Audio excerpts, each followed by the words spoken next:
Hello people, you're welcome back to my humble abode.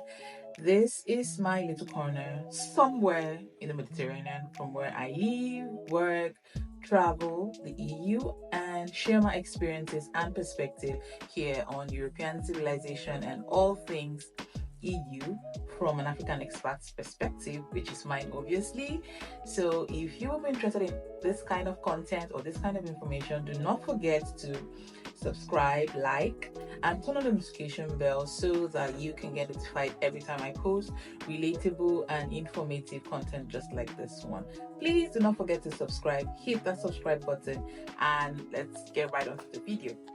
So on Sunday, the 21st of January 2024, I took a trip to go and experience the set of Gladiator II.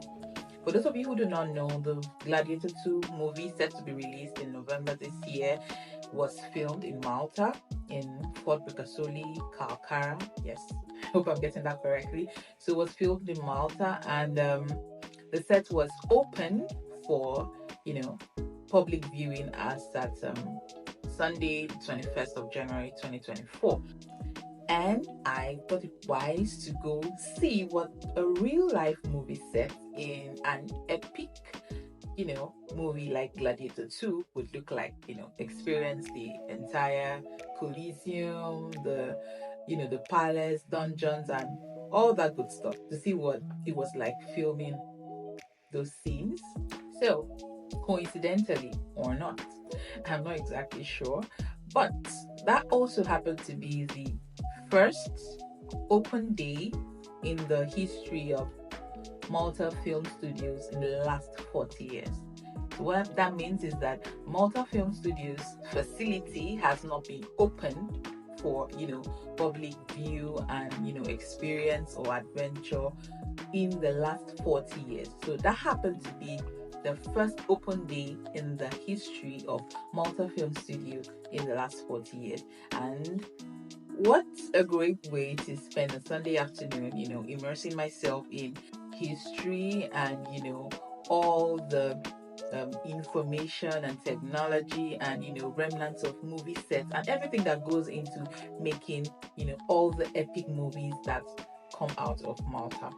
So by the way, if you want to know what happened on the set of Gladiator 2, please ensure that you watch this video to the very end. Okay.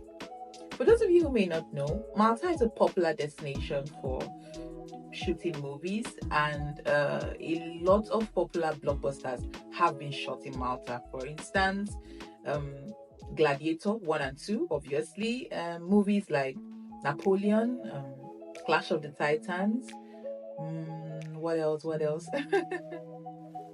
Yeah, and some parts of World War Z and Game of Thrones were also shot in Malta. There are a lot of popular movies that have been shot in Malta. I'm sure if you said movies shot in Malta right away, you would see a lot of surprising options, including Jurassic World and Jurassic Park. I got to experience that too, remnants of the scene actually. So, what exactly happened on my trip to Calcara?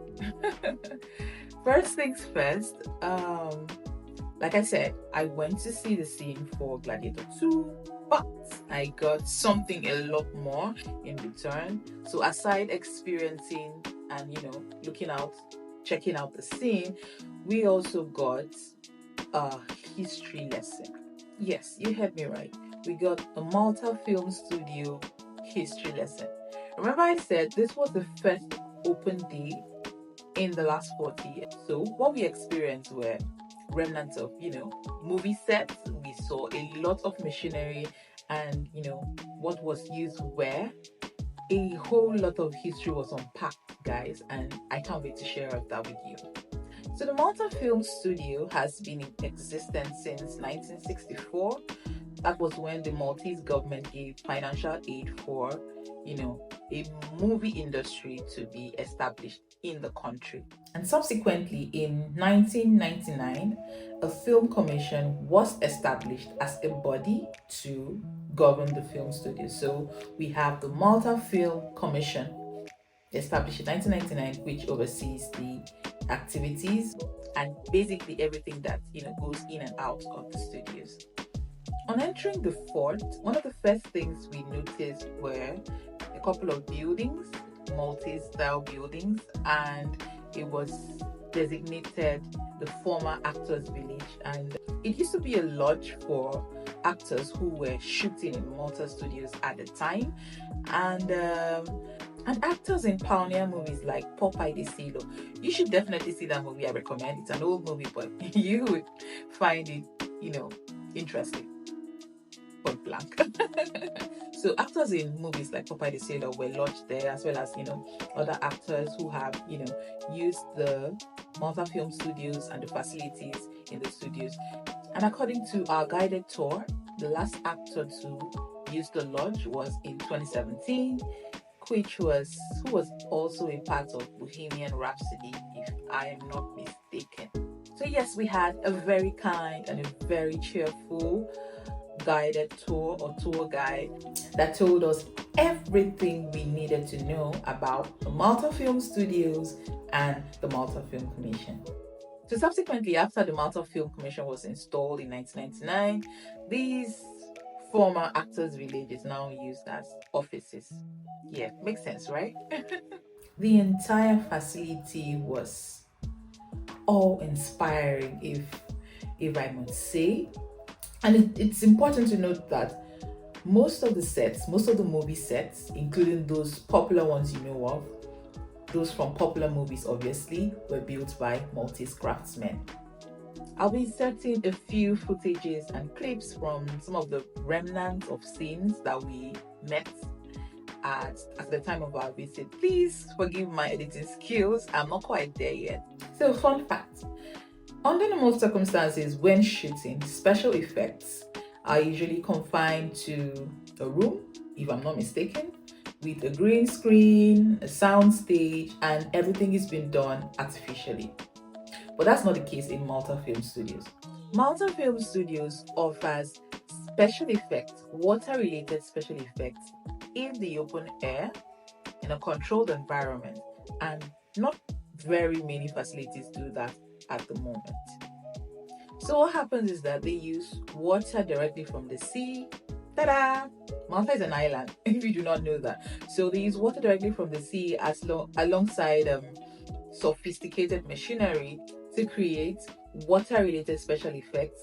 Example, a very realistic storm. They have wave machines, they have rain towers, and they have quite a number of cannons.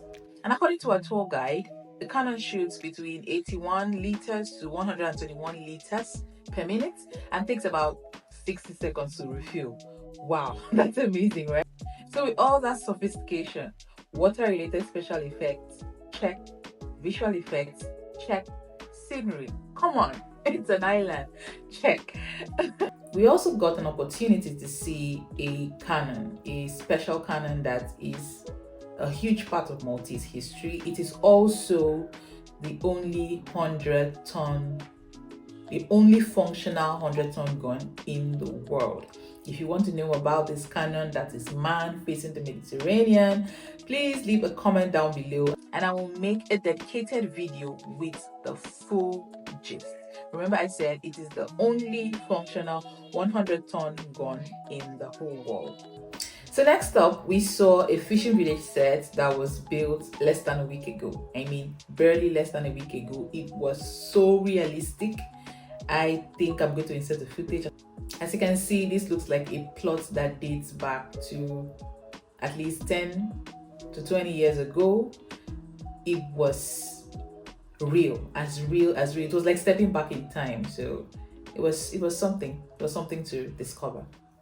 Having explored different sites, different machineries, we rounded off the Malta Film Studio tour with a visit to the shallow tank and the deep tank. And get this, it was magnificent.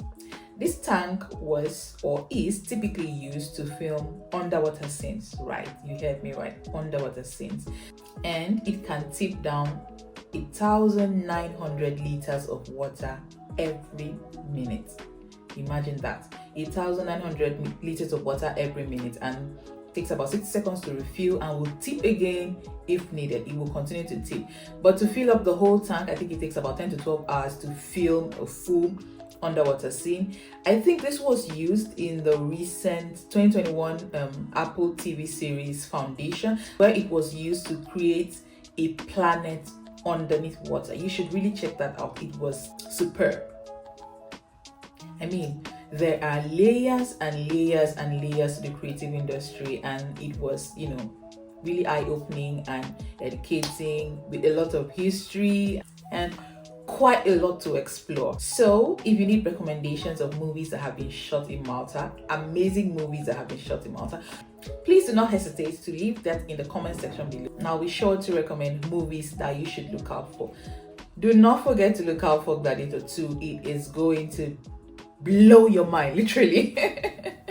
Speaking of Gladiator 2, like I said from the beginning of the video, we visited the set, but unfortunately, since the movie hasn't been released already, we were not allowed to go in with our phones, our cameras, and ultimately we were not allowed to film the set, understandably so. But we were able to, explore and visit as many places within the sets that we wanted to. I mean, I stood right in the center of the Coliseum and it was massive. It was amazing. We stayed other places like the dungeon, the palace, and it was really, really magical to see how realistic, the creative industry takes things like this. And it was an exciting adventure. So will I do this again? Absolutely yes. So if you know of any movie set of some amazing movies that are open around the EU, please hit me up and I would probably, oblige and go check it out for you. So I've come to the end of my story time. Please do not forget to like this video, share with your friends, and subscribe to my YouTube channel so that you can get to see more content like this one, especially about the EU. And if you have any specific content requests, it is not too early to turn in your suggestions in the comment box. And any specific questions, as always, please ask them in the comment section and I will oblige. Thank you for watching.